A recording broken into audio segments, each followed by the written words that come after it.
Olá, seja bem-vindo a este episódio 253 de E o Resto é História, com Rui Ramos e João Miguel Tavares. Nos dias 30 de abril e 1 de maio de 1964, faz agora 60 anos, o presidente do Brasil, João Goulart, conhecido como Jango, foi destituído do seu cargo na sequência de um golpe de Estado que instituiu uma ditadura militar que duraria mais de 20 anos, até 1985. E era assim que terminava, sem glória, a Quarta República Brasileira, que vigorou entre 1946 e 1964. O presidente João Goulart poderia ter tentado resistir, porque tinha tropas legalistas do seu lado, mas ele optou por deixar o poder, abandonou o poder e depois, mais tarde, ele exilou-se no Uruguai com o argumento de que não desejava uma guerra civil. E foi assim que o Brasil entrou em 2 décadas de ditadura, dirigida por juntas militares, governando através de atos institucionais, o mais conhecido dos quais, e iremos com certeza falar dele, é o ato institucional número 5, que entrou em vigor no final de 1968 e levou a um endurecimento do regime e ao aumento da sua capacidade de repressão. Rui, a minha pergunta é básica, é que golpe foi este? Porque é que ele ocorre em 1964? E como é que se explica que tenha dado origem a uma ditadura de mais de 20 anos?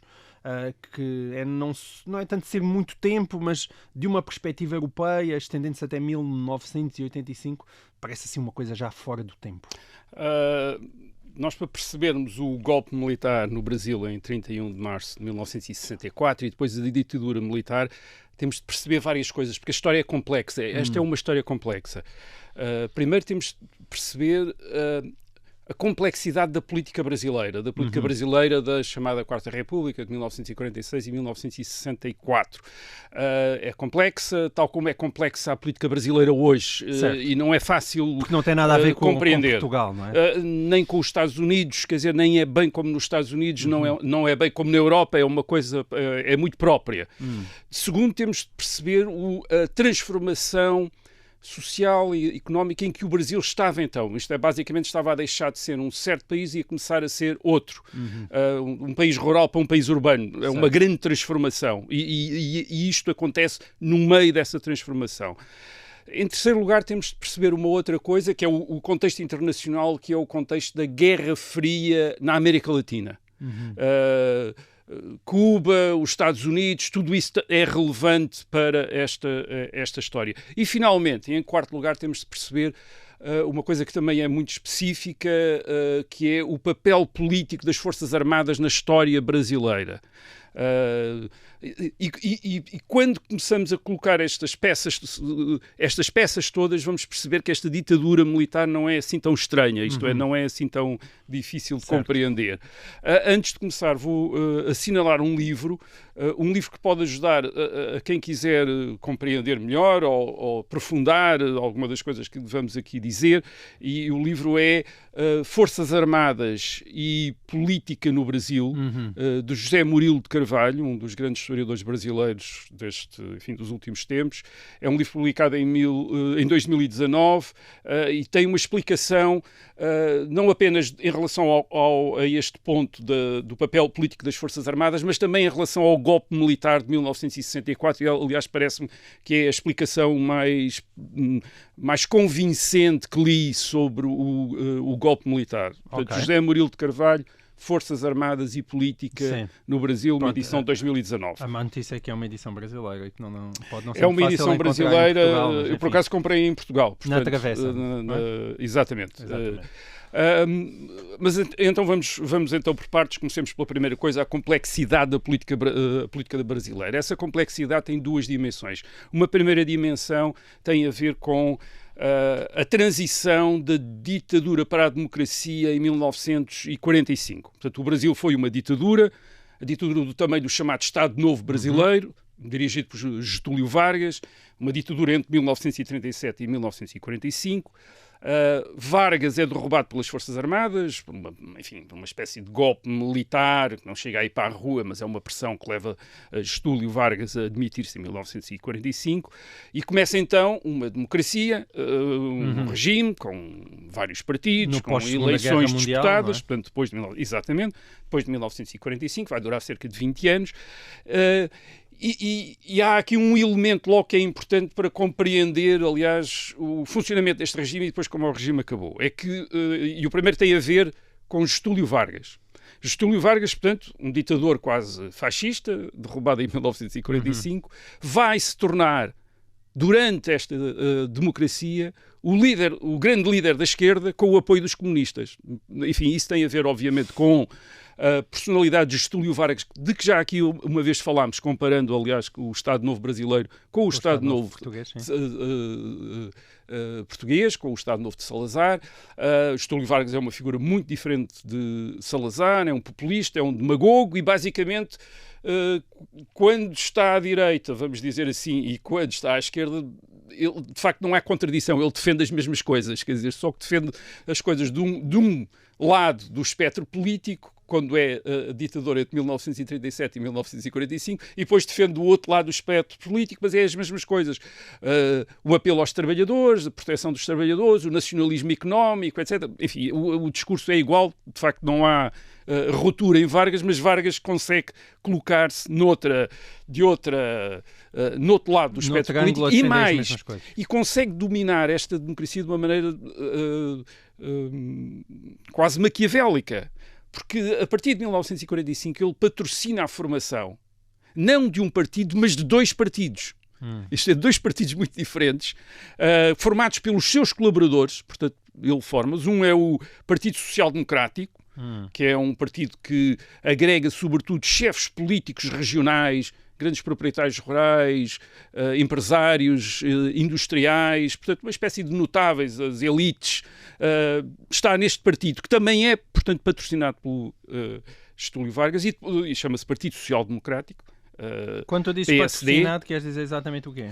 Quer dizer que foi ele que disse aos seus colaboradores formem este partido, quer dizer, vocês agora formam este partido, quer dizer, vão se situar aqui, vão reunir esta gente toda e vão fazê-lo. Portanto, é patrocinado no sentido promovido por ele. E ele promove um outro partido, que é um partido completamente diferente, que é o Partido de Sindicatos de Trabalhadores, o Partido Trabalhista Brasileiro, e onde também estão os colaboradores de Getúlio Vargas, onde está, por exemplo, João Goulart.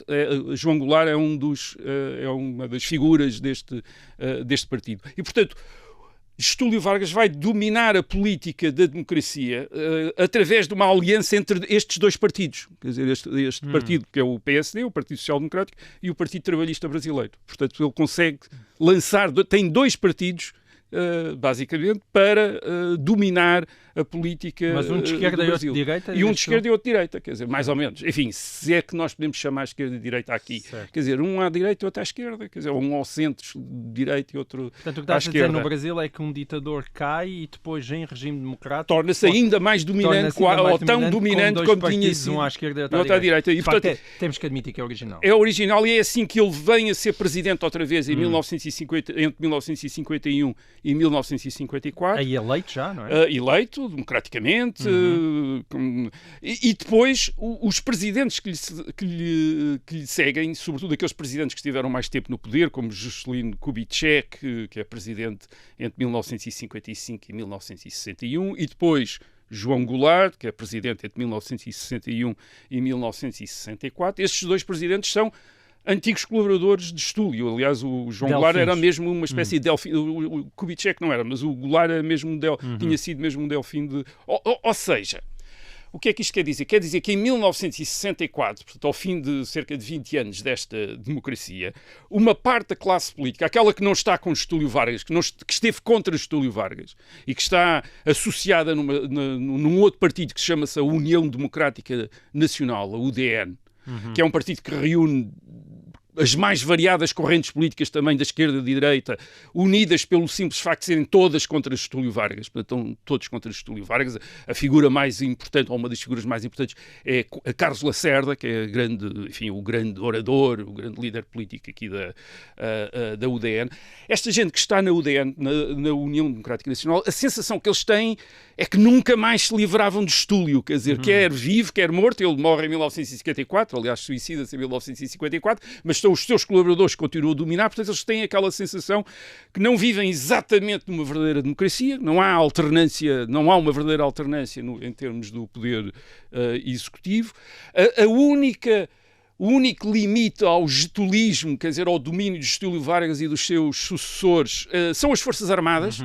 É as Forças Armadas que provocaram a primeira queda de Getúlio Vargas em 1945 e que provocam depois a segunda queda de Getúlio Vargas em 1954. Aliás, num processo complexo, os colaboradores do Presidente são acusados de terem organizado um atentado contra Carlos Lacerda, precisamente, e as Forças Armadas movimentam-se mais uma vez contra Getúlio Vargas. Getúlio Vargas sente-se muito isolado e decide suicidar-se e suicida-se no Palácio Presidencial, o que o torna ainda mais popular e, portanto, de repente ainda há uma consagração ainda maior de Getúlio Vargas. Mas, portanto, há esta enorme sombra de Getúlio Vargas sobre o antigo ditador, portanto, tem uma enorme sombra sobre a democracia, um enorme domínio sobre a democracia. E depois há uma outra dimensão complexa desta política brasileira e que tem a ver com o sistema político e com o tamanho do país. O Brasil é enorme, é uma federação de Estados. A política não se faz apenas a nível federal, faz também a nível estadual, aliás, faz muito a nível estadual. Nesse aspecto, como nos Estados Unidos da América. Sim, mas aqui até ainda maior, porque aqui no Brasil é muito curioso. Quando nós lemos livros sobre a política brasileira, a primeira identificação que se dá de um político é do Estado onde ele veio. Isto é, não se diz que é de direita ou de esquerda, diz de que Estado é que ele veio. É isso que caracteriza mais do que outras coisas, de outra característica qualquer. Sim, mas tens razão, isto faz lembrar os Estados Unidos. Aliás, os Estados Unidos serviram de modelo à República Brasileira quando ela é instaurada no fim do século XIX. Aliás, e depois também há características curiosas que o Brasil tem em meados do século XX. Por exemplo, também tem uma grande diferença, um grande desnível de riqueza, de desenvolvimento entre o Norte e o Sul, como nos Estados Unidos nos anos 60. Mas ao contrário. Nos Estados Unidos o Norte era mais rico e o Sul mais pobre. Hoje não é, já não é assim, mas portanto em meados do século XX. No Brasil é ao contrário. O Sul, isto é, os estados de São Paulo, Rio de Janeiro, Minas Gerais, são muito mais ricos que os estados do Nordeste, por exemplo. Sim, portanto é uma coisa diferente. O Sul está associado à produção de café. O Brasil, em 1950, ainda é um grande exportador de café. 70% das exportações brasileiras são café, e isto dá uma grande importância a São Paulo. Mas nos Estados Unidos havia duas coisas que faltavam no Brasil de 1945 a 1964. Primeiro é o sufrágio universal. Não há verdadeiramente sufrágio universal. Porquê? Porque os analfabetos, pela Constituição de 1946, não podem votar. O que limita imenso o corpo eleitoral, uma vez que 50% dos homens adultos são analfabetos e 60% das mulheres adultas também são analfabetas. Muita gente fica de fora. Enfim, metade das pessoas, pelo menos, ficam de fora. Só em 1988 é que os analfabetos vão poder votar e vão poder votar em condições diferentes dos alfabetizados. Os analfabetos podem votar voluntariamente, os alfabetizados são obrigados a votar. Há uma obrigação para quem é alfabetizado para votar. Mas isso separa imediatamente dos Estados Unidos. E depois há uma outra característica que separa também a política brasileira da política americana, é que nos Estados Unidos, sim, a política faz-se a nível estadual, há muitas figuras nos Estados, mas há duas grandes frentes eleitorais, dois grandes partidos, que não são bem como os partidos europeus, mas são dois grandes partidos, que é o Partido Democrata e o Partido Republicano. Isto é, todas as forças políticas a nível dos Estados estão mais ou menos organizados em função destes dois partidos. Sim. E isso não existe. A luta política também faz internamente dentro também desses dois partidos. Sim, mas há dois grandes partidos. Há dois grandes blocos e um dos blocos apoia o Presidente sempre. Isto é, e tende a votar maciçamente com o Presidente. Isto é, o Presidente tem um partido, um dos grandes partidos que o pode apoiar no legislativo. No Brasil não é assim. O Brasil, os partidos são todos mais ou menos regionais, o que quer dizer que há muitos partidos. Vou dar só aqui uma informação estatística. Por exemplo, em 1962, o maior partido no Congresso, na Câmara dos Deputados, tem 18% dos votos. Isto é um partido relativamente pequeno, quer dizer. Isto é, todos os outros partidos ainda têm menos. 10, 15, 0, 2, 3, 4, 5, 6%, etc. Portanto, é preciso fazer muitas coligações para governar. Exatamente, a maior parte dos partidos, aliás, a maior parte dos deputados até são eleitos em coligações de vários partidos, portanto, às vezes não se percebe com quem é que está o deputado. Quer dizer, o deputado foi eleito por coligações dos mais variados partidos, isto é, partidos da esquerda e da direita que se aliaram num determinado estado, num determinado circunscrição eleitoral para eleger aquele deputado.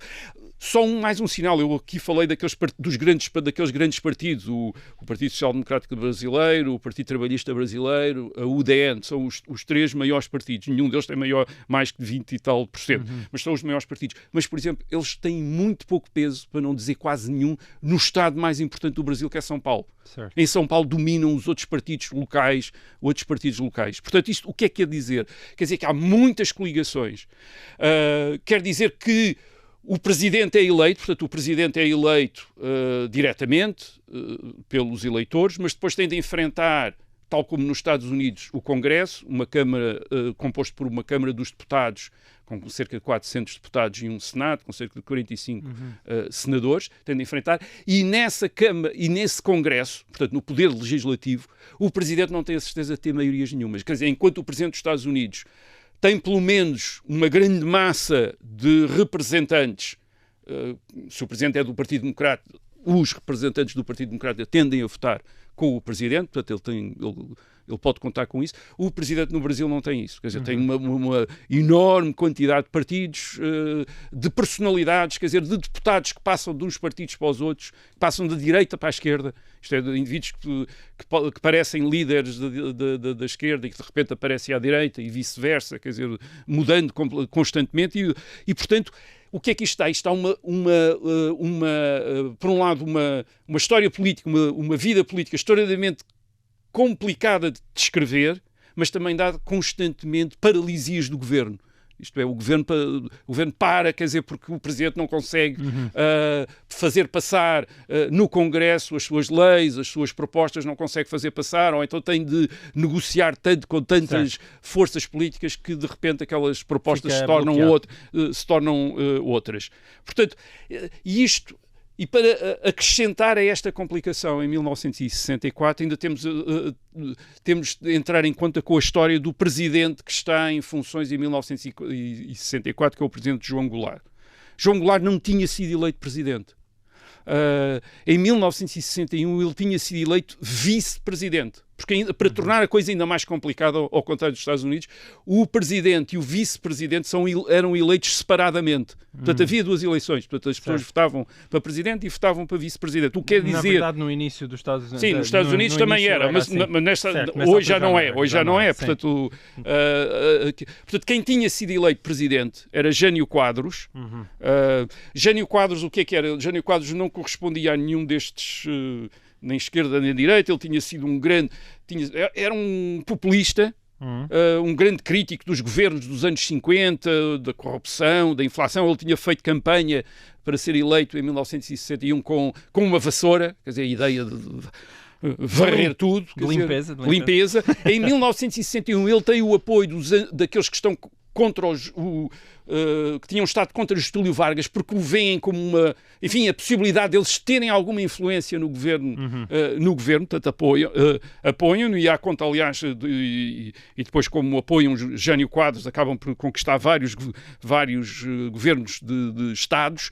Por exemplo, o Carlos Lacerda torna-se o governador da Guanabara, que é o Rio de Janeiro, mas os getulistas, quer dizer, os apoiantes de Getúlio, conseguem eleger o vice-presidente, que é João Goulart. Portanto, o Brasil, em 1961, passa a ter um presidente de uma cor e um vice-presidente de outra, quer dizer, para tornar a coisa ainda mais complicada.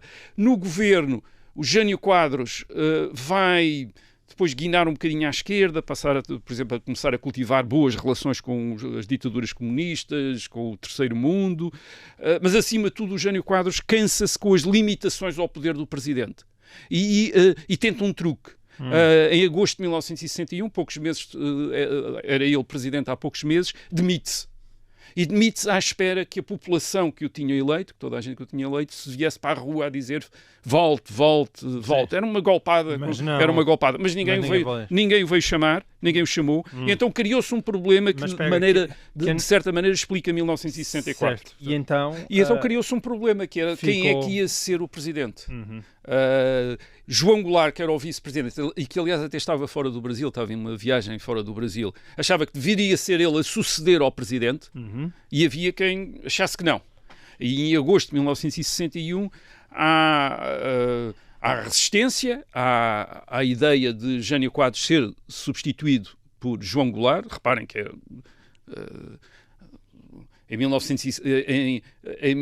os brasileiros tinham eleito um presidente de um dos lados, digamos, do espectro político, e agora de repente vai ser substituído pelo vice-presidente do outro lado do espectro político.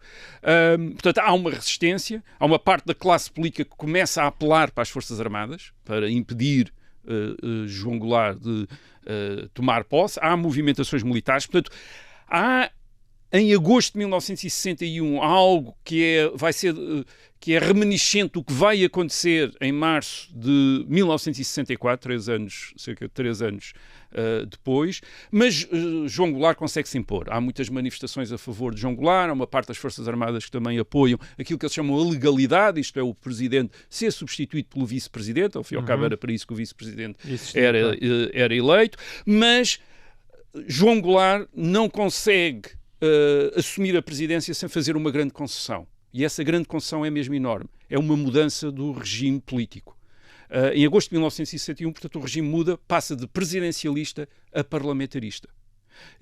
João Goulart para suceder a Jânio Quadros, aceita que vai ter de nomear um primeiro-ministro. Portanto, o Presidente da República deixa de ser o chefe do governo, como no regime presidencialista, e passa a ser um regime como o atual regime português, portanto, semi-presidencialista, em que o governo passa a ser de um primeiro-ministro com a confiança que tenha a confiança do Parlamento. Mas como o português ou como o francês? No sentido em que em França o Presidente ainda tem um grande poder executivo. Sim, entre uma coisa e outra. Quer dizer, portanto, ele tem de nomear um primeiro-ministro para chefiar o governo, mas fica completamente inconformado com isso, quer dizer, não se conforma com isso, vai continuar a fazer pressão para reaver todos os poderes presidenciais, e finalmente consegue isso em 1963, através de um referendo que muda outra vez o regime político e dá ao Presidente da República os poderes que tinha antes deste compromisso de 1961. Mas, portanto, o que nós temos aqui é João Goulart é um presidente contestado desde o princípio, desde agosto de 1961, e envolvido nestes grandes debates sobre o regime político da democracia brasileira. Portanto, há debates de fundo, quer dizer, sobre este regime político. E depois também há outros grandes debates políticos, e para isso e para perceber também a contestação, temos de falar dessa segunda dimensão deste golpe, que é, ou da dimensão da história do Brasil, que é importante para perceber o golpe de 1964, que é a transformação, porque o Brasil está a passar. O Brasil de 1964 é muito diferente do que hoje, tinha uma população mais pequena, na sua maioria ainda rural, mas isso estava a mudar. E estava a mudar desde a Segunda Guerra Mundial, aliás, como está a mudar em muitos outros países. Portanto, há um processo de industrialização e de urbanização. Por exemplo, a população urbana é apenas 30% do total da população em 1950, mas já é 46% em 1960 e vai a ser 56% em 1970. Portanto, o Brasil está num processo de urbanização. Está a deixar de ser um país meio em que 70% da população vive no campo para passar a ser o país como hoje, em que quase 90% da população vive em cidades. Isso levou o quê? Levou a alguns políticos, na década de 40, 50, 60, a tentar estabelecer um poder diferente daquele que era habitual. Quer dizer, o poder habitual, o poder político no Brasil estava assente na República Brasileira, tal como tinha acontecido no Império no século XIX, assente nos grandes proprietários rurais das várias regiões brasileiras, dos vários estados brasileiros, portanto uma espécie de caciquismo, como diríamos aqui em termos portugueses, e aparecem políticos que vão tentar estabelecer um poder assente nos sindicatos de trabalhadores das cidades. E para mobilizar estes sindicatos de trabalhadores das cidades, eles vão prometer regalias sociais, proteção, quer dizer, quer dos trabalhadores, quer das indústrias em que os trabalhadores estão empregados, portanto, proteção alfandegária, portanto, protecionismo alfandegário, mesmo uma proteção das indústrias que chega até à estatização das indústrias, à nacionalização das indústrias, isto é, tornar quase os operários funcionários públicos, portanto, garantir-lhes o emprego. É isso que Getúlio Vargas faz. Fez enquanto ditador e depois fez enquanto presidente nos anos 50. É ele que cria, por exemplo, a Petrobras em 1951, o petróleo é nosso, quer dizer, não vamos dar a empresas americanas. É isso que também que João Goulart faz, e isto corresponde também a uma certa demagogia. Esta demagogia corresponde a um mito muito assumido pelos intelectuais da esquerda, que dizem que o Brasil, para se modernizar, portanto a sensação é que o Brasil está a modernizar-se, mas é preciso modernizar-se mais depressa, e para se modernizar mais depressa tem de passar por uma ruptura radical com o passado. E essa ruptura radical com o passado tem de passar por uma industrialização muito rápida, que acabe com uma economia agrícola de exportação, como dizem estes intelectuais. Isto é, o Brasil a passar a ser um país industrial, sobretudo através da substituição de importações. Isto é, passar a fazer no Brasil tudo aquilo que é importado de fora, acabar com o poder dos grandes proprietários expropriando e dividindo-lhes as terras pelos trabalhadores no campo, e tudo isso dirigido pelo Estado.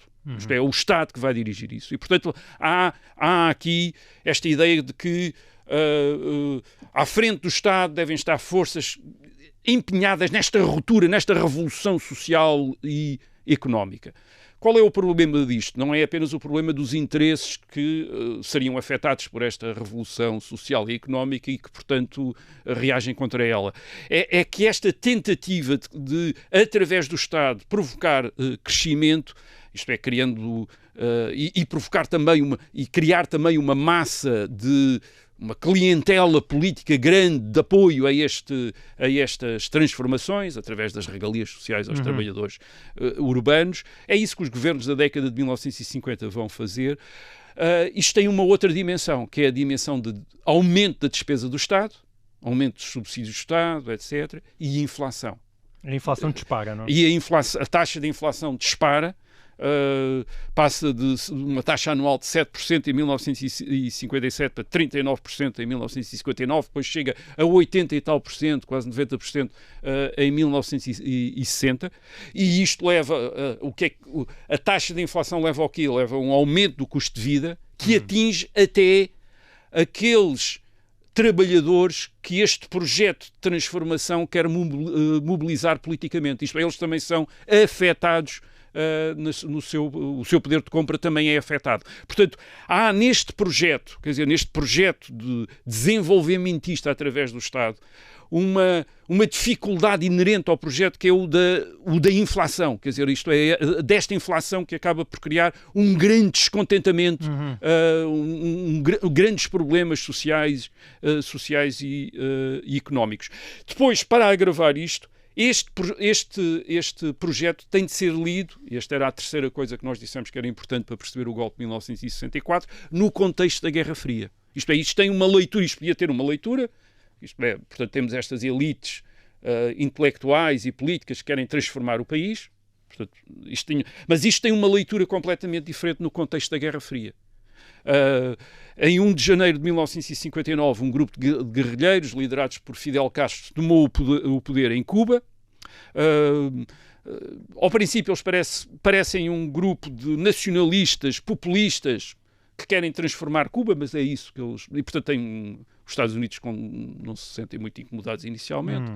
O que é que acontece é que Fidel Castro, uma vez tomado o poder, vai revelar que afinal é um comunista e estabelece em Cuba um regime comunista como hoje da Europa Oriental, um regime soviético de partido único, apoiado pela União Soviética. E no que é que isso influenciou o Brasil? Ora, o que é que isto criou uma enorme desconfiança em relação a todos estes projetos de transformação social. Isto é, quando João Goulart, presidente entre 1961 e 64, vem com estes grandes projetos de transformação, reforma agrária, nacionalizações, etc., isto vai ser entendido de uma maneira completamente diferente por uma parte da classe política e da população, que é isso, se este indivíduo, quando fizer estas coisas todas, não vai revelar, como Fidel Castro, em Cuba, que afinal é um comunista em tentar instaurar um regime comunista. Isto é, a política brasileira de repente começa a ser lida no contexto da Guerra Fria. Toda a gente começa a desconfiar de toda a gente. Aqueles que querem este projeto de transformação social e económica do Brasil já não são vistos apenas como demagogos, populistas, que vão criar inflação e, portanto, enfim, podem ter más soluções. Isto é, não, a única crítica que lhes fazem não é do género vocês têm más ideias económicas, isso é uma má ideia económica. É, não, isso é um projeto comunista para tomar o poder. Certo. O que vocês querem é tomar o poder e instaurar uma ditadura comunista. E nessa altura já não havia qualquer ambiguidade, como no tempo de Getúlio Vargas, se Goulart estava à esquerda, se estava à direita. Continua a haver ambiguidade, mas Goulart, sobretudo a partir de 1963, a coisa é complicada. Portanto, ele ao princípio, quando quer reaver os poderes, está ali numa posição de centro, a tentar lidar com toda a gente, e em 1963, aparentemente, resvala para a esquerda, quer dizer, para uma radicalização maior. Aliás, liderada não tanto por ele, mas pelo cunhado dele, que é o Leonel Brizola, que é um governador do Estado, e que esse sim é que é uma espécie de espalha-brasas, quer dizer, e muito mais... digamos, radical do que o cunhado. Portanto, mas a Igreja Católica pôs-se contra ele. A Igreja, enfim, muitos católicos também se põem contra ele, numa altura em que, note-se, o Brasil ainda é maciçamente católico, mais de 90% católico, portanto não é como hoje, quer dizer, em que os protestantes já têm uma grande influência no Brasil. E as Forças Armadas? E finalmente as Forças Armadas, quer dizer, as Forças Armadas, desde a proclamação da República em 1889, que é feita através de um golpe militar que as Forças Armadas se comportam como uma espécie de árbitro da vida política. Há sempre oficiais prontos para conspirar e para intervir na política. Foi através de um golpe militar que Getúlio Vargas se torna presidente em 1930. É através de um golpe militar que ele deixa de ser presidente em 1945. É depois através de um golpe militar que deixa de ser presidente outra vez em 1954. Isto é, as oposições a estes regimes, aos governos do Brasil, quando não conseguem vencer através de eleições, e geralmente não conseguem, o que tendem é a pedir uma intervenção das Forças Armadas. Um bocadinho como acontecia no século XIX, pedia-se a intervenção do imperador, agora não há imperador, pede-se a intervenção das Forças Armadas. Também tinham ainda um prestígio próprio? Não tem só apenas um prestígio próprio, mas tem uma organização própria. As Forças Armadas as Forças Armadas, nesta altura, nos anos 60 do século XX, têm desenvolvido uma espécie de uma ideologia própria. Eles sentem-se a única instituição, ao mesmo tempo profissional, isto é, bem organizada, perante o caos da política. Reparem que os políticos estão à frente de partidos que estão constantemente em agregação e desagregação. As Forças Armadas são uma corporação de oficiais profissionalizados, hierarquizados, estáveis e, sobretudo, patriotas. Enquanto os políticos, isto é, do ponto de vista destes ideólogos das Forças Armadas, enquanto os políticos têm as suas ideologias, os seus partidarismos, os seus enviesamentos partidários que os impedem de ver qual é o bem comum, não, os oficiais das Forças Armadas só se preocupam com o bem comum, portanto, são patriotas. Portanto, em 1964, o que é que temos? Temos, por um lado, um presidente que veio do círculo de amigos de Getúlio Vargas, portanto, do antigo ditador fascista, mas que agora tem um projeto de esquerda, e que parece estar com as suas propostas de reformas, reforma agrária e outras coisas, apostado naquilo que a oposição vê como um projeto autoritário, com base na mobilização sindical, na mobilização rural, um projeto autoritário. E isso é expresso por exemplo, Lionel Brizola, o tal cunhado de João Goulart, quando o Congresso chumba as propostas de reforma agrária de João Goulart em 1963, Lionel Brizola diz que o Congresso tem de ser substituído por uma Assembleia de Operários e de Camponeses. Isto é um soviético, como em 1917 na Rússia. Isto, obviamente, é uma retórica, mas, claro, a oposição vai levar isto a sério. Isto é, aqueles que estão contra João Goulart dizem assim, este tipo está armado em Lenin, ele quer ser o Lenin do Brasil. E em março de 1964, em 13 de março de 1964, o próprio presidente, o próprio João Goulart, vai discursar a um grande comício no Rio de Janeiro, onde estão 200 mil pessoas, para dizer que era preciso acabar com a moderação e com os compromissos e com a tentativa de conciliação, e tem de se fazer as reformas à força, e tem de se fazer as reformas por plebiscito, ignorando a Constituição. Isto é, o que é que isto quer dizer? Isto quer dizer que, do ponto de vista da oposição, parece que João Goulart e os seus apoiantes estão-se a distanciar da democracia, estão a preparar um golpe de Estado no poder, isto é, de cima para baixo. É isso que a direita, como, enfim, aquela grande figura da direita que é Carlos Lacerda, da UDN, governador do estado da Guanabara, vai dizer. Isto é, vai apelar às Forças Armadas para defenderem a democracia no Brasil. Isto é, portanto, é uma defesa da democracia no Brasil que ele pede quando pede um golpe militar. Ele pede um golpe militar para defender a democracia. E tem um grande apoio. Por exemplo, em São Paulo, 19 de março, portanto, poucos dias depois daquele comício no Rio de Janeiro, 500 mil pessoas, portanto, 500 mil de pessoas, saem às ruas numa marcha pela liberdade contra o comunismo. Portanto, enfim, digamos, o que é que está a acontecer aqui? Por um lado, parece que o poder já está a ser disputado da rua. Isto é, manifestações contra manifestações. Por outro lado, toda a gente está a conspirar, e toda a gente parece que está a conspirar, e toda a gente desconfia de toda a gente. Portanto, aqueles que estão com Carlos Lacerda, digamos, a oposição contra João Goulart está convencido que João Goulart está a preparar um golpe para tomar o poder e instaurar a Fidel Castro, um regime comunista no Brasil, e aqueles que estão com João Goulart estão a olhar para a contestação ao presidente e estão a imaginar, estes também andam a conspirar para derrubar o presidente e estabelecer um regime autoritário com o apoio dos americanos. Portanto, de repente, a política brasileira, para aqueles que estão mais exaltados, parece um confronto entre agentes comunistas, agentes de Cuba e agentes dos Estados Unidos, todos a conspirar. E esse conflito estava a passar para as ruas. E está a passar para as ruas, isto é, a estas grandes manifestações. Portanto, o que vai acontecer é que há mesmo esse apelo às Forças Armadas, e as Forças Armadas, há oficiais nas Forças Armadas que vão corresponder ao apelo para uma intervenção. Portanto, no meio desta grande polarização política, grande descontentamento por causa da inflação, portanto, o governo também parece ter perdido o controle da situação em termos económicos e financeiros. Portanto, há pronunciamentos de corpos do Exército em Minas Gerais, sobretudo no estado de Minas Gerais e no estado de São Paulo.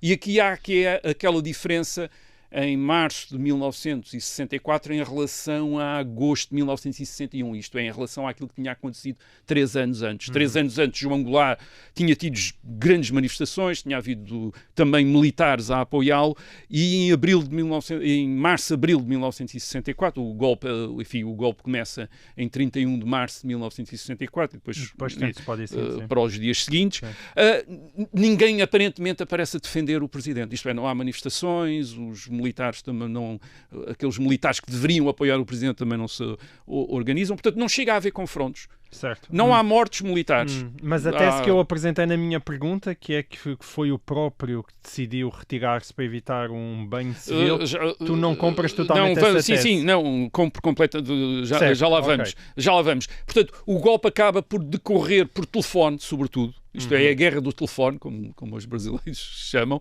e tem o apoio de uma parte da classe política. Isto é muito importante. Isto é, vários governadores, 6 governadores de Estado, incluindo os estados de São Paulo, Minas Gerais e da Guanabara, quer dizer, vão apoiar o golpe. Isto é, pessoas estão com os militares. Estão com os militares. Portanto, gente eleita democraticamente, líderes políticos democráticos vão apoiar o golpe. O Congresso também vai apoiar o golpe. Isto é, o Congresso vai depor o presidente. A 2 de abril vai depor o presidente. Isto é, o Congresso reúne-se e depõe o presidente. e em 11 de abril elege um novo presidente, que é um general, um dos generais que está envolvido no golpe, que era o chefe de Estado-Maior do Exército, o general Castelo Branco, é eleito presidente num ato a que aparece o presidente do Supremo Tribunal de Justiça. Isto é, é tudo legal, é uma espécie de legalidade, o Congresso é mantido, a Constituição é mantida, portanto isto é um golpe militar que decorre, digamos, que tem uma dimensão de golpe, mas depois também uma dimensão de mecanismos legais que acabam por depor João Goulart. Antes de irmos a esse aspecto, que eu acho que é um aspecto fundamental, que é o comportamento de João Goulart, que eu acho que é uma outra chave para o golpe, é fundamental.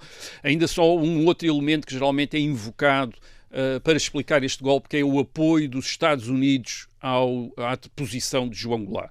De facto, os Estados Unidos é os Estados Unidos de Lyndon Johnson, do governo do partido, de um presidente eleito pelo Partido Democrata, sucessor de Kennedy. Os Estados Unidos desconfiam de João Goulart, isto é, e sobretudo da aproximação do governo de João Goulart às ditaduras comunistas, em termos de política externa, portanto, desconfiam disso. Os Estados Unidos, ou organizações americanas, melhor, financiam organizações anticomunistas no Brasil, incentivam um bocadinho aqueles que vão ser os revoltosos. E, aparentemente, estão também a pensar, no caso de haver uma revolta, de dar apoio logístico aos revoltosos se a revolta descambar numa guerra civil no Brasil. Portanto, eles admitem que possa haver uma guerra civil no Brasil e, nesse aspecto, estão preparados, estão dispostos, o governo americano, a dar apoio de abastecimentos. Mas não podes dizer que seja um golpe americano. Não é um golpe americano. Quer dizer, não são os americanos que comandam o golpe. Quer dizer, o golpe é comandado por estes oficiais e políticos brasileiros. Eles são apoiados pelos Estados Unidos. É uma coisa diferente de serem telecomandados ou serem fantoches dos Estados Unidos. Mas, claro, obviamente, a esquerda brasileira que perde esta revolução vai acusar todos eles de serem fantoches dos Estados Unidos, mas de facto não são. Eles têm, aliás, até a ditadura militar brasileira, a partir de determinada altura, vai estar em péssimas relações com os Estados Unidos e seguindo até, às vezes, uma política externa bastante parecida com a de João Goulart, que é uma coisa também curiosa. Agora, há aqui uma grande novidade. Estás a chamar de ditadura militar brasileira, se, como tu estás a dizer, as coisas aparentemente se passaram de forma Ora bem, isso é aquilo que aparentemente ninguém viu vir, quer dizer, no passado, eu disse, os militares tinham tido intervenções constantes na política brasileira nos últimos anos, desde 1945 e até anteriores. Certo. Só que essas intervenções tinham sido sempre pontuais. Isto é, tinha havido um pronunciamento dos militares, às vezes até nem tinha saído tropas para as ruas, era também uma guerra de telefones, quase sempre, quer dizer. Os governos mudavam e os militares regressavam a quartéis. E, para compreender a não resistência ao golpe militar em 1964, tem de se ter em atenção aquilo que os protagonistas da vida política em 1964 sabiam. E o que eles sabiam não era o futuro, sabiam o passado. E no passado, sempre que tinha havido um golpe, os militares tinham regressado, vamos dizer, aos quartéis e a vida política tinha continuado a ser protagonizada pelos civis. Em 1945, Getúlio Vargas é derrubado por pressão dos militares, mas depois consegue regressar ao poder em 1951. Em 1954, Getúlio Vargas é outra vez derrubado pelos militares, mas os seus apoiantes conseguem regressar ao poder logo a seguir. Ora, o que é que toda a gente deve ter pensado em 1964, quando há este pronunciamento das Forças Armadas em Minas Gerais e São Paulo? Bem, eles vão derrubar João Goulart, mas muito provavelmente, portanto vai ser substituído João Goulart, mas muito provavelmente vão regressar aos quartéis e depois temos eleições presidenciais em 1965, outra vez. E nas eleições presidenciais em 1965, muito provavelmente todos estes protagonistas da vida política brasileira estão a pensar que vão ser eles os protagonistas. Isto é, o próprio João Goulart deve estar a pensar, bem, eu vou ser candidato outra vez em 1965 e até apareço como vítima de um golpe militar a pedir aos brasileiros que me apoiem outra vez. E, portanto, toda a gente julga que o verdadeiro jogo vai ser jogado nas eleições presidenciais de 1965. E, portanto, daí por exemplo, para João Goulart, que, aliás, João Goulart é provável que ele não estivesse até muito em sintonia com Lionel Brizola e com o radicalismo de alguns dos seus apoiantes. Ele não está interessado em ficar encurralado com os mais radicais dos seus apoiantes. Está, pelo contrário, interessado é sair do poder, dizer, estão a ver, não sou nada um Fidel Castro em potência, quando as Forças Armadas se revoltaram eu fui-me embora e quero voltar democraticamente outra vez. De voltar em 65. Há outros que também querem voltar em 65. Juscelino Kubitschek, que tinha sido o presidente entre 1955 e 1961, também quer ser candidato outra vez em 1965. Carlos Lacerda provavelmente também está a pensar também. Portanto, todos eles estão convencidos que o melhor é deixar os militares agora tomarem conta da situação durante uns meses e depois nós voltamos todos em 1955. E a todos eles saem fogadas essas contas. E não foi assim que as coisas aconteceram. Porquê que não foi dessa vez assim? Porque há uma parte dos militares que se convence que esta é a grande oportunidade para mudar o Brasil também. Isto é, uma parte dos militares também está convencido que tem um programa para mudar o Brasil e que para mudar o Brasil tem de ser sob a tutela dos militares. Isto é, não basta ser sob a direita. Reparem, a ideia que existe para mudar o Brasil, já nas elites políticas, é através do Estado, é através da direção do Estado. E o que estes militares acham é que não basta a direção do Estado. O Estado tem de ser dirigido pelos militares. Isto é, não pode ser entregue a estes políticos dos partidos que não se entendem, que estão constantemente a desconfiar uns dos outros e a levar o Brasil a impasses e a crises. São os militares que podem... Mas os militares entendem-se? Alguns militares entendem-se em 1964 e entendem-se logo numa coisa. Começam a chamar ao golpe de 1964 uma revolução, que é uma coisa estranha, quer dizer, uma revolução. E, aliás, alguns dos seus apoiantes chamam uma revolução democrática. Isto é, eles apoiam... Isto é uma coisa que pode parecer estranho, mas eles apresentam aquilo quase como o 25 de Abril de 1974 em Portugal. Portanto, vão instaurar verdadeiramente a democracia no Brasil e para instaurar verdadeiramente a democracia no Brasil é preciso afastar os políticos todos. Quer dizer, é preciso afastar os políticos do poder. É preciso sanear o Estado, sanear também as próprias Forças Armadas e criar, portanto, um quadro completamente diferente para a vida política. Mas para todos os efeitos, acabam as eleições? O que eles vão fazer é instaurar um regime autoritário, uma autocracia, censura à imprensa, censura aos espetáculos. É verdade que já havia censura antes, mas era uma censura moralista, contra a pornografia, contra essas coisas. Agora é uma censura política, quer dizer, é uma censura contra opiniões políticas. Saneamentos da função pública e do exército, portanto são saneados aqueles funcionários públicos e oficiais que não parecem ter confiança. Depois o governo começa a adquirir poderes especiais, por exemplo, da repressão, a suspensão do habeas corpus, a possibilidade de prender pessoas e mantê-las presas independentemente de qualquer processo judicial, e depois o poder de cassação, quer dizer, cassar os mandatos e retirar direitos políticos àqueles que, enfim, o governo militar não acha que correspondam àquilo que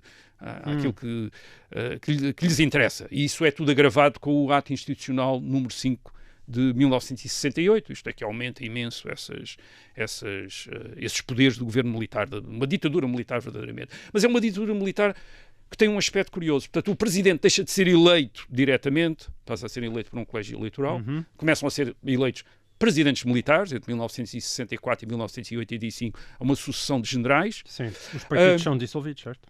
Em 1966 os partidos são dissolvidos, mas, e este é o novo aspecto, a ditadura anuncia a formação de 2 novos partidos. Isto é, não anuncia a formação de um só partido. Isto é, numa ditadura geralmente há um partido único. Aqui há 2 partidos. Um partido de apoio ao governo e um partido da oposição. Portanto, eles também anunciam a formação de um partido da oposição. Isto é, o próprio governo militar forma um partido da oposição. Portanto, forma um partido que é o partido de apoio ao governo, que é a Aliança Renovadora Nacional, de apoio ao governo, a Arena, de apoio ao governo, e depois formam o Movimento Democrático Brasileiro, que é o partido da oposição, também patrocinado pelo poder militar. E qual oposição era essa? Bem, inicialmente é uma oposição que é denunciada por aqueles que não participam como uma fantochada, mas de repente começa-se a tornar mesmo a oposição. Isto é, começa-se a tornar mesmo a oposição e vai dar origem, aliás, depois à oposição mesmo ao governo, ao regime militar. Portanto, esta é uma ditadura que aceita que haja uma oposição, quer dizer, que haja uma oposição e que essa oposição esteja representada, e aliás até bastante representada. O MDB, o Movimento Democrático Brasileiro, tem 36% dos votos em 1966, a Arena tem 63%. Portanto, a ideia, o que os militares estão a dizer é: nós estamos a organizar as forças políticas. Portanto, em vez desta multiplicação de partidos, etc., vai haver 2 grandes partidos, como nos Estados Unidos, dois grandes partidos, um de apoio ao governo, um da oposição, e estamos a organizar. Inicialmente, isto tem o apoio de muita gente, é preciso dizer, esta ditadura militar tem o apoio de muita gente, quer dizer, aquela gente que está convencida que os militares não derrubaram uma democracia, mas que evitaram um golpe comunista preparado por João Goulart. Portanto, há gente que está convencida disso. Portanto, há, por exemplo, enormes manifestações de apoio ao golpe militar.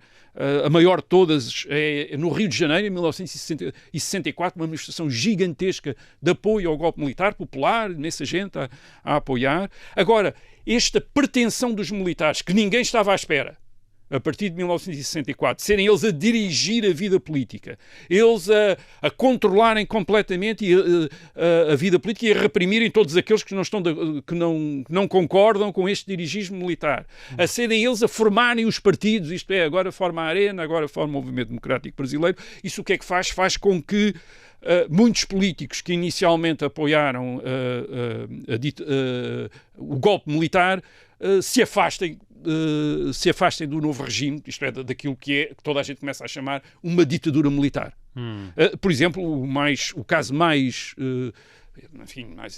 notório, o grande exemplo é o de Carlos Lacerda. Carlos Lacerda, o grande líder da direita brasileira, tinha pedido a intervenção das Forças Armadas contra João Goulart antes de março de 1964, apoia depois o golpe e o novo regime, e em 1966 ele rompe completamente com a ditadura militar, estabelece uma aliança com João Goulart. João Goulart está exilado, portanto ele estabelece uma aliança com João Goulart e aliás também com Juscelino Kubitschek para combaterem a ditadura militar e, portanto, o líder da esquerda e o líder da direita unidos contra a ditadura militar. É realmente um ecossistema, muito particular. Aliás, Carlos Lacerda, por exemplo, vai ser sujeito ao AI-5, portanto, é um dos primeiros alvos do ato institucional número 5, portanto, tem a ver os seus direitos políticos cassados, quer dizer, portanto, deixa de poder fazer política.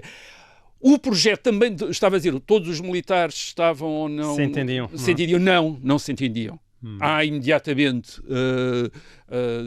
divisões entre os militares. Em 1967, o general Castelo Branco, presidente, é substituído numa espécie de quase de golpe, dentro do golpe, pelo general Costa e Silva. Portanto, é afastado, enfim, ele é afastado, sai, parece por acordo, mas obviamente forçado. Portanto, os militares não se entendem entre si. Mas talvez Sim, mas para quem não se entende entre si ainda durou 20 anos. Ainda durou 20 anos, mas quer dizer, com divisões crescentes e com uma luta política grande que vai levar, aliás, a substituições. Digamos assim, não vamos entrar aqui na descrição disso, mas a política militar é tão complexa como a política dos civis e também bloqueia tanto as decisões políticas como as outras. Isto é, os militares não têm uma margem de manobra, os governos não têm uma margem de manobra muito maior porque também estão bloqueados pelas cisões e pelas divisões, pelas desconfianças dentro dos próprios militares. E como é que reagiu a esquerda? Bem, a esquerda reagiu bastante mal. Quer dizer, a ditadura militar, o estabelecimento da ditadura militar leva a esquerda brasileira a evoluir. A esquerda brasileira, antes de 1964, a sua grande aposta parece ser estas grandes frentes populistas, antinacionais, em nome anti-americanas, em nome de uma espécie de nacionalismo económico. A grande acusação que eles fazem aos seus adversários é que são entreguistas. Entreguistas querem dizer que querem entregar os interesses económicos do Brasil aos estrangeiros. Quer dizer, portanto, é essa a grande acusação. É isto um bocadinho o que a União Soviética quer, curiosamente. O Partido Comunista Brasileiro é um protagonista importante, embora não seja legal. Desde 1947 que o Partido Comunista não era legal no Brasil, mas continuava a atuar, e o Partido Comunista Brasileiro estava sobretudo interessado, e era isso que a União Soviética, digamos, lhe recomendava, em participar nestas grandes frentes políticas como aquela liderada por João Goulart entre 1961 e 64. Portanto, apoiar o Partido Trabalhista do Brasil, apoiar os sindicatos dirigidos pelos apoiantes de Getúlio Vargas. Portanto, é isso que o partido faz. E houve sempre uma parte da esquerda brasileira mais radical que criticou o Partido Comunista por causa desta política. E com o estabelecimento da ditadura militar, essa parte da esquerda tem a possibilidade de dizer, bem, agora já não vale a pena apostar nestas grandes frentes políticas, isto é, tentar trazer moderados para o nosso lado. Agora isto tem de ser através da violência. Portanto, o regime é violento e nós temos de o combater através da violência. E, portanto, não vamos receber inspiração da União Soviética, que está sempre apostada neste género de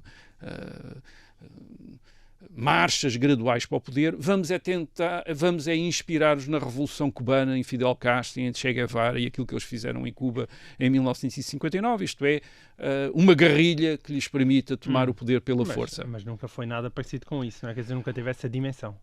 Não teve uma dimensão porque não conseguiram ter. Eles estavam à espera de ter essa dimensão. Eles estavam à espera, a partir de 1965, 66, várias forças de guerrilha, grupos guerrilheiros são formados e julgam que vão poder fazer não apenas uma guerrilha urbana, mas também uma guerrilha no campo. O Brasil é enorme, portanto eles pensam aquela ideia de fazerem como na China e como em Cuba, constituírem um foco guerrilheiro, isto é, libertarem uma parte do território, a partir daí provocarem a desagregação das forças que defendem o governo e depois tomarem o poder. Portanto, fazerem nos anos 60 no Brasil o que Mao Tse-tung fez na China nos anos 40 e o que Fidel Castro tinha feito em Cuba em 1958, 59. Inicialmente até parece que tem algum sucesso, porque a ditadura militar não está preparada para isso, isto é, não estava à espera destas guerrilhas, mas rapidamente os militares se organizam e têm uma resposta extraordinariamente violenta contra estes grupos de guerrilha. A repressão não é tão violenta como noutras ditaduras militares, nem como, enfim, na ditadura cubana, a ditadura comunista cubana de Fidel Castro, em grande medida porque estes grupos, de facto, nunca têm a dimensão que grupos similares têm, por exemplo, na Argentina ou no Uruguai. Isto é, no Brasil, de facto, esta esquerda armada, esta esquerda revolucionária armada não tem a dimensão que tem no Brasil e, portanto, por exemplo, no Brasil... entre 1964 e 1985, a ditadura militar provoca cerca de 434 mortos e desaparecidos em 21 anos. Claro, 434 mortos e desaparecidos é muita coisa. São atrocidades. Mas na Argentina, em 6 anos, entre 1976 e 1982, a ditadura militar fez 30 mil mortos e desaparecidos. Portanto, repara, uma população muito mais pequena do que a do Brasil. Portanto, é outro nível. Quer dizer, e claro, na Argentina, as guerrilhas de esquerda também mataram 539 militares e assassinaram 1.355 civis. Portanto, aquilo que há na Argentina é mesmo uma guerra civil. No Brasil não chega a ser isso. Agora, claro, a ditadura militar brasileira provavelmente é uma das que encontra menos resistência por parte da população, por parte da sociedade, da sociedade na América Latina. Portanto, tem pouca resistência e, portanto, também não precisa de ir para aquelas atrocidades enormes. Mas isso não quer dizer, obviamente, que não tenha sido violenta, que não tenha havido prisões arbitrárias, tortura, assassinatos em operações clandestinas, isto é, há núcleos do exército que se organizam quase como de modo extralegal para poderem praticar a tortura e os assassinatos fora de qualquer controle. Agora, claro, isto tinha sido tal como Getúlio Vargas tinha feito também durante a sua ditadura nos anos 40. Exatamente a mesma coisa. Getúlio Vargas tinha feito a mesma coisa, o que não o tinha impedido depois de ser um dos mais populares presidentes em 1951. Esta oposição armada justificou, obviamente, uniu um bocado a ditadura militar, uniu um bocado os militares, porque eles adquiriram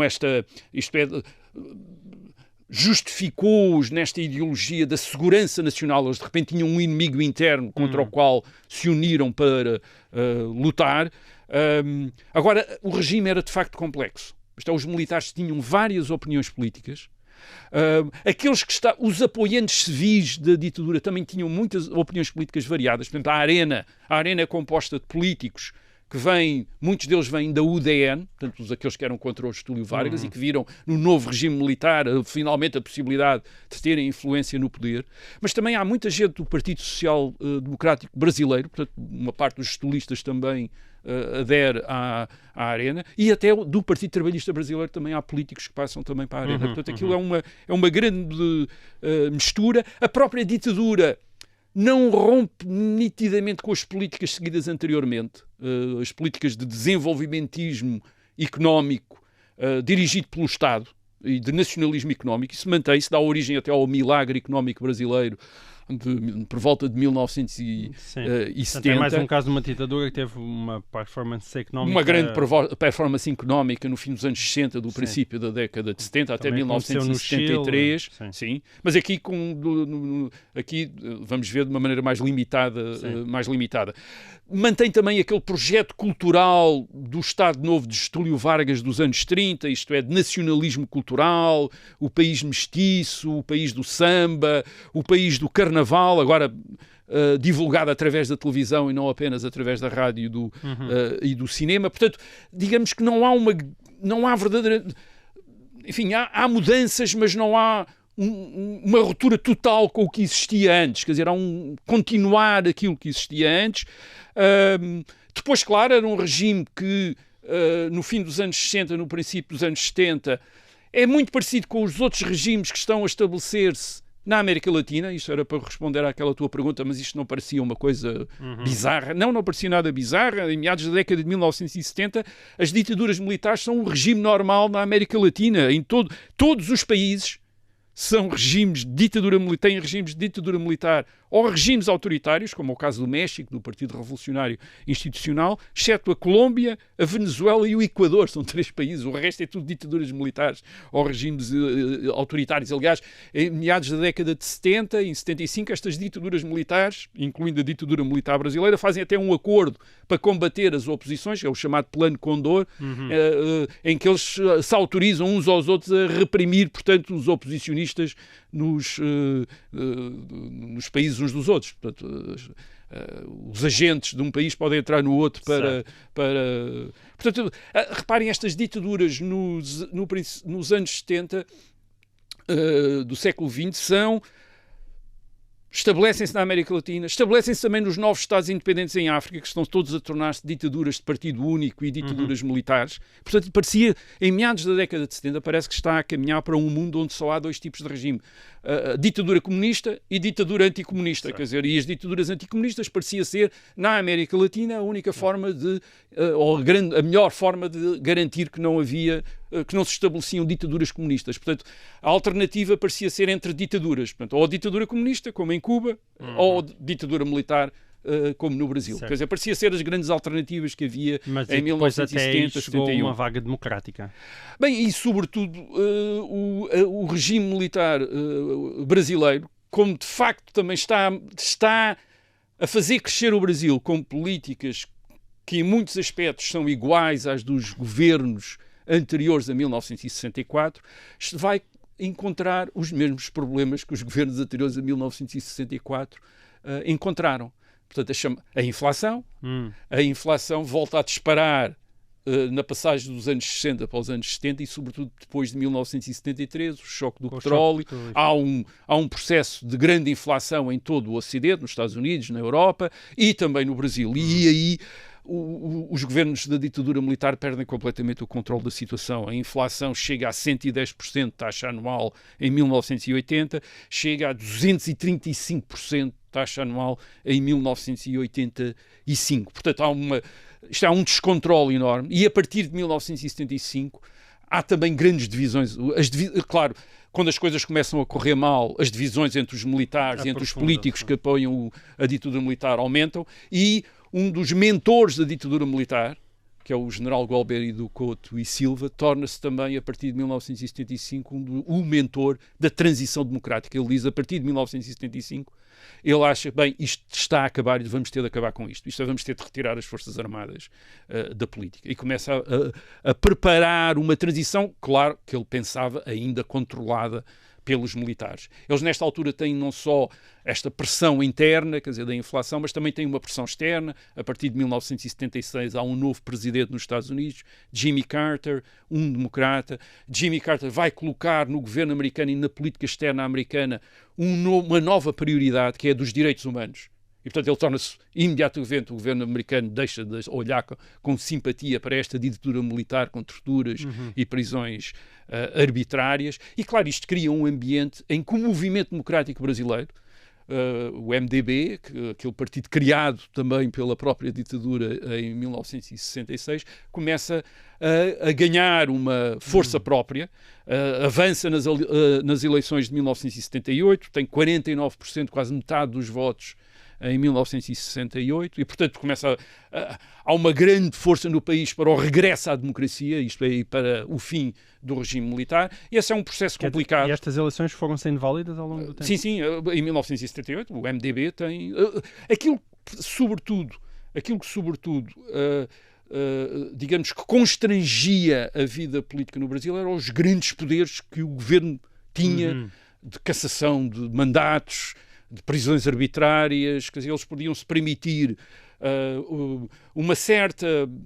este pluralismo político de dois partidos que, a partir de 1978, aliás, eles vão, precisamente por causa do crescimento do movimento democrático brasileiro, eles depois vão deixar, o governo, os militares vão deixar que se estabeleçam outros partidos, precisamente para dividir, para ver se dividem a oposição democrática, e de repente aparecem imensos outros partidos, e de facto aquilo divide um bocado o movimento da oposição democrática, mas eles permitem-se, há muita coisa, quer dizer, por exemplo, a imprensa, ao ler a imprensa brasileira de 1978, 79, 80, nós ficamos às vezes espantados com a aparente liberdade da imprensa, de acusações ao regime militar.